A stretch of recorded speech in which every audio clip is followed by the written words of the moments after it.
Good morning students. हमारा आज का टॉपिक है रोस्चास इंक ब्लॉट टेस्ट यानी कि रोस्चा का स्याही धब्बा परीक्षण। यह एक व्यक्तित्व मापन की प्रक्षेपी विधि है यानी कि प्रोजेक्टिव टेक्निक। इससे पहले हम एक प्रोजेक्टिव टेक्निक या एक पर्सनैलिटी टेस्ट पढ़ चुके हैं, वो था TAT थीमेटिक एपर्सेप्शन टेस्ट। अब हम दूसरे टेस्ट की तरफ बढ़ रहे हैं। इसका निर्माण हरमन रोस्चा ने 1921 में किया था।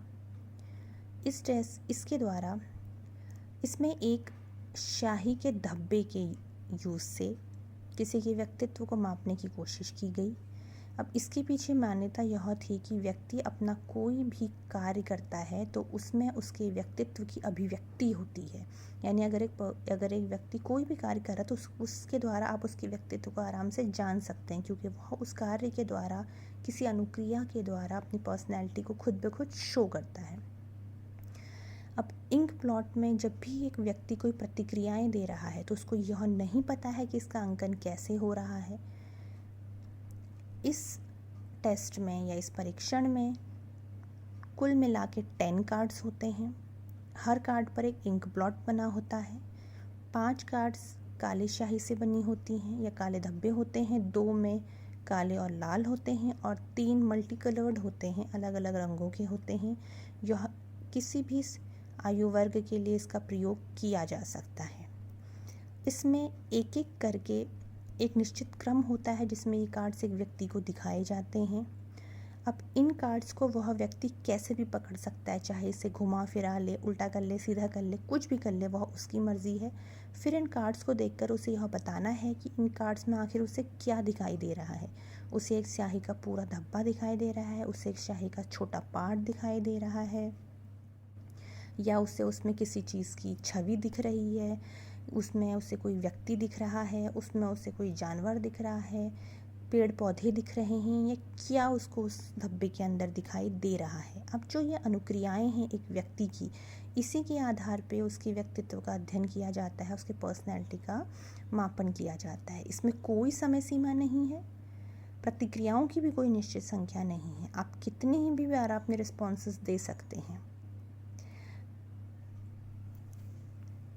इस टेस्ट में परीक्षणकर्ता का मुख्य उद्देश्य यह है कि उस स्याही धब्बे के इंक ब्लॉट के उन हिस्सों को जानना, उन पक्षों को जानना जिन्हें देखकर एक व्यक्ति ने अपनी प्रतिक्रिया दी है। उसी के आधार पर उसके व्यक्तित्व का मापन हो जाता है। जैसे कि आखिर उसने उस इंक ब्लॉट में उस धब्बे की रंग को कौन सा रंग देखा है, उसमें कैसी स्थिति देखी है, उसकी कैसा शेड देखा है, उसमें उसने व्यक्तियों को देखा है, जानवरों को देखा है, पेड़ पौधे देखे हैं, बादल, चिड़िया, पक्षी क्या देखे हैं। इसके आधार पर यह अंकन किया जाता है। इसके बाद प्रतिक्रियाओं का अंकन किया जाता है। जब प्रतिक्रियाओं का अंकन किया जाता है तो 4 बातों पर ध्यान दिया जाता है। उसमें सबसे पहले जितनी भी प्रतिक्रियाएं हैं उनको लिख लिया, फिर उसका विश्लेषण किया।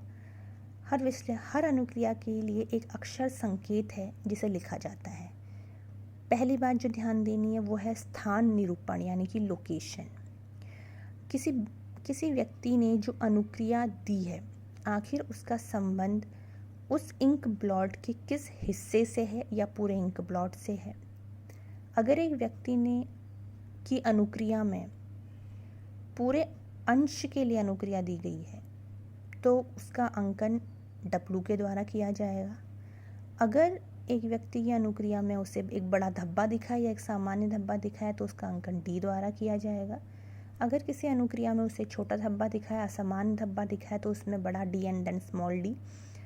अगर अनुक्रिया में उजले या सफ़ेद स्थान दिखे हैं तो अंकन में S दिया जाएगा। इसके बाद आएगा निर्धारक। निर्धारक यानी उस इंक ब्लॉट का कौन सा ऐसा गुण है जिसके कारण व्यक्ति ने कोई अनुक्रिया दी है। जैसे मान लीजिए उसे धब्बे में एक व्यक्ति दिखाई देता है, इसके लिए 24 अक्षर संकेत है। आकार के लिए F, रंग के लिए C, मानव गति के लिए M, पशु गति के लिए FM, निर्जीव गति के लिए M। जो उसकी अनुक्रिया है उसके अनुसार उसका अंकन कर दिया जाएगा। जैसे अगर उसने उस धब्बे में मानव गति देखी है तो उसके लिए उसे कैपिटल M अंकन दे दिया जाएगा। तीसरा पॉइंट जो ध्यान देने वाला है वो है विषय वस्तु, कंटेंट, यानी कि अनुक्रिया की, प्रतिक्रिया की का कंटेंट क्या है। अगर अनुक्रिया में का कंटेंट मनुष्य है तो उसके लिए H दिया जाएगा, अगर उसे अनुक्रिया पशु दिखता है तो A दिया जाएगा। अगर मनुष्य का कोई अंग दिखता है तो उसके लिए उसे capital H and small D, अगर उसे पशु का कोई अंग दिखता है तो कैपिटल A एंड स्मॉल है, और अगर आँख दिख रही है अनुक्रिया में तो उसे FI। इसके बाद मौलिक अनुक्रिया एवं संगठन।